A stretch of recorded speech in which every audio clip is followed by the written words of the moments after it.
नमस्कार दोस्तों, सैनवाल classes for Uttarakhand में आप सभी का हार्दिक स्वागत है।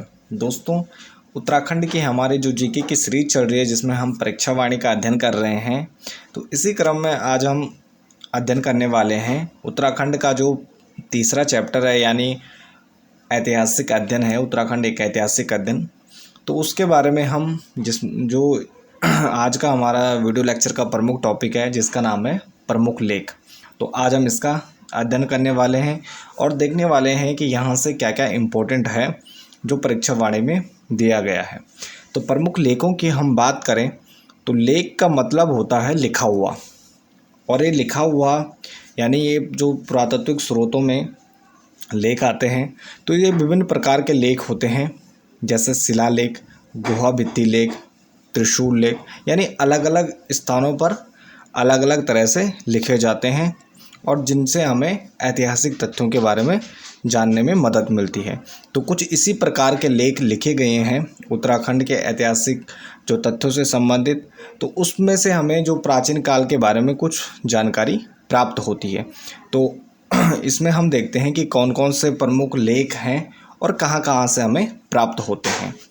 तो उत्तराखंड के विभिन्न स्थलों से हमें क्या होते हैं, ऐतिहासिक लेख प्राप्त होते हैं। यानी उत्तराखंड के विभिन्न स्थलों से, अनेक स्थानों से हमें ये ऐतिहासिक लेख हमें देखने को मिलते हैं।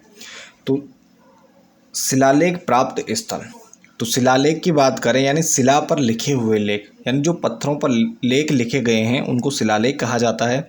तो ऐसे ही कुछ शिलालेख हमें कालसी, लाखामंडल, सिरोली मंडल और माणा, इन स्थानों से यानी कालसी, लाखामंडल, सिरोली मंडल और माणा आदि स्थानों से हमें शिलालेख प्राप्त होते हैं, यानी जो शिलाओं पर लिखे गए हैं। तो इन सब में प्रमुख एक लेख आता है कालसी अभिलेख या कालसी शिलालेख। तो इस कालसी शिलालेख की बात करें तो यह अशोक द्वारा स्थापित किया गया था, यानी जो मौर्य साम्राज्य में अशोक महान हैं तो उनके द्वारा यह स्थापित किया गया था 257 ईस्वी पूर्व। और यह जो कालसी शिलालेख है यह स्थित है यमुना और अमलावा जो नदी है, छोटी सी नदी है, यमुना की सहायक नदी है अमलावा, तो उसके तट पर यह स्थित है। यमुना प्लस अमलावा के तट पर यह कालसी शिलालेख स्थित है। अगर इसकी भाषा की बात करें तो यह प्राकृत भाषा में लिखा गया है और इसकी लिपि है ब्राह्मी लिपि, या ब्राह्मी लिपि में लिखा गया है और यह इसकी भाषा है प्राकृत भाषा। और इसमें क्या लिखा गया है, तो इसमें अगर हम लिखे हुए की बात करें तो इसमें लिखा गया है कि राज्य के प्रत्येक स्थान पर मनुष्यों एवं पशुओं के लिए चिकित्सा की व्यवस्था की गई है तथा हिंसा को त्यागने और अहिंसा को अपनाने की बात कही गई है।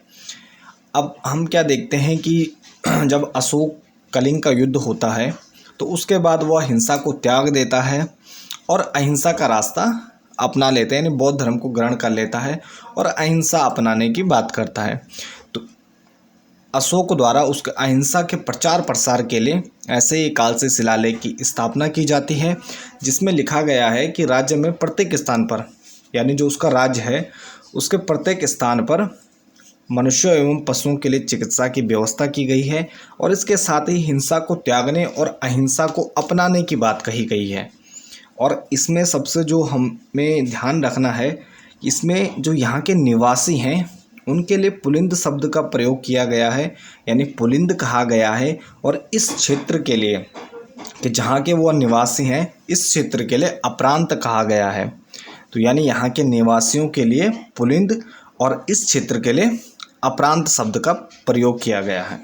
तो ये कुछ कालसी शिलालेख से प्रमुख तथ्य हैं। इसके बाद बात करें तो राजकुमारी ईश्वरा का शिलालेख हमें प्राप्त होता है, और ये शिलालेख हमें प्राप्त होता है जौनसार बाबर स्थित लाखामंडल से, यानी लाखामंडल से राजकुमारी ईश्वरा का हमें शिलालेख प्राप्त होता है। इस शिलालेख के अनुसार यमुना उपत्यका में क्या था, यादवों का राज्य था, यानी यमुना की तटी में घाटी में यादवों का राज्य स्थित था। इसके साथ ही मंदिरों की दीवारों पर उत्कीर्ण लेखों की बात करें, यानी कुछ लेख हमें क्या है, जो मंदिर हैं उनकी दीवारों पर उत्कीर्ण मिलते हैं, जिसमें प्रसिद्ध है गोपेश्वर मंदिर, काली मठ, केदारनाथ और नाला मंदिर। तो इन सभी से क्या है, इनकी दीवारों पर लेख उत्कीर्ण किए गए हैं। इसके अलावा मुद्रा लेख की बात करें तो मुद्रा लेख में हमें मोरध्वज स्तूप से कार्तिकेयपुर शासकों के ताम्रपत्र भी देखने को मिलते हैं। पांडुकेश्वर से हमें 4, बैजनाथ से 1, कंडारा से 1 ताम्रपत्र और चंपावत से 1 ताम्रपत्र हमें देखने को मिलता है। यानी मुद्राओं पर जो लेख लिखे गए हैं इसमें आते हैं और ये मोरध्वज स्तूप से कार्तिकेयपुर शासकों के ताम्रपत्रों से भी हमें इसकी जानकारी प्राप्त होती है। इसके अलावा गुहा भित्ति लेख की बात करें तो ये देवप्रयाग के वामन गुहा यानी वामन गुफा है, वहाँ पर लिखे गए हैं। इसके अलावा कल्पनाथ गुफा में भी हमें लेख प्राप्त होते हैं इस प्रकार के।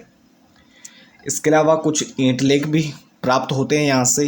तो ईंट लेखों की बात करें तो ईंट लेखों में नैनीताल और बाड़वाला देहरादून में है। तो ये ईंट लेख हमें प्राप्त होते हैं नैनीताल और बाड़वाला से। और बाड़वाला से माना जाता है कि सीलवर्मन की हमें ईंट लेख प्राप्त होती है, उसके द्वारा यहाँ पर यमुना के तट पर एक यज्ञ भी किया गया था। इसके अलावा मूर्ति पीटिका लेख हैं, इनमें देवलगढ़ और कोलसारी मंदिर से हमें ये लेख प्राप्त होते हैं, मूर्ति पीटिका लेख। इसके अलावा 2 प्रमुख हमें त्रिशूल लेख प्राप्त होते हैं, जिसमें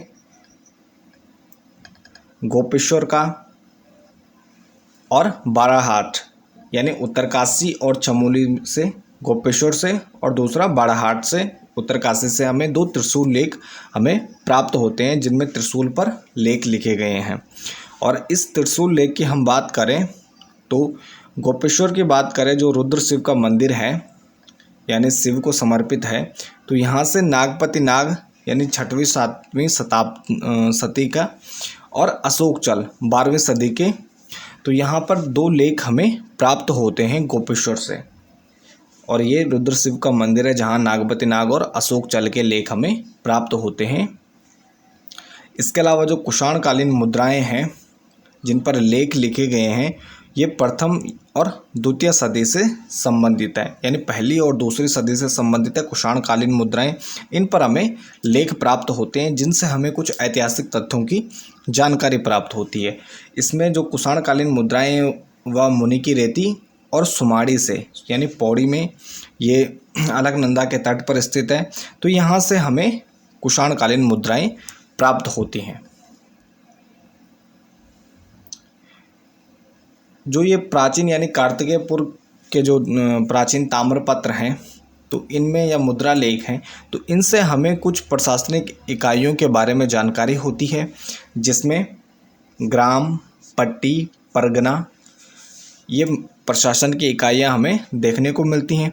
और इसके अलावा इन अभिलेखों में, इन लेखों में हमें कुछ जो प्रमुख उनके अधिकारी रहते हैं तो उनकी भी जानकारी प्राप्त होती है, जिसमें महत्तम यानी ग्राम शासक को कहा जाता था, भृत्य सेवक के लिए, प्रतिहार द्वार रक्षक के लिए कहा जाता है, गोप्त रक्षक के लिए कहा जाता है और कोटपाल गढ़ रक्षक के लिए कहा जाता है। और इसके अलावा अक्षपटलिक यानी लेखा परीक्षक और कुलचारिक तहसीलदार, तो ये कुलचारिक, तहसीलदार, अक्षपटलिक, लेखा परीक्षक, तो ये हमें प्रमुख जो अधिकारी हैं उनकी जानकारी इन लेखों से हमें प्राप्त होती है। तो ये कुछ प्रमुख लेख हैं जिनका वर्णन हमारे जो उत्तराखंड की परीक्षा वाणी है उसमें किया गया है। तो इसके साथ ही ये हमारे आज की वीडियो यहीं समाप्त होती है। मिलते हैं एक नेक्स्ट टॉपिक में, बने रहें चैनल के साथ। धन्यवाद।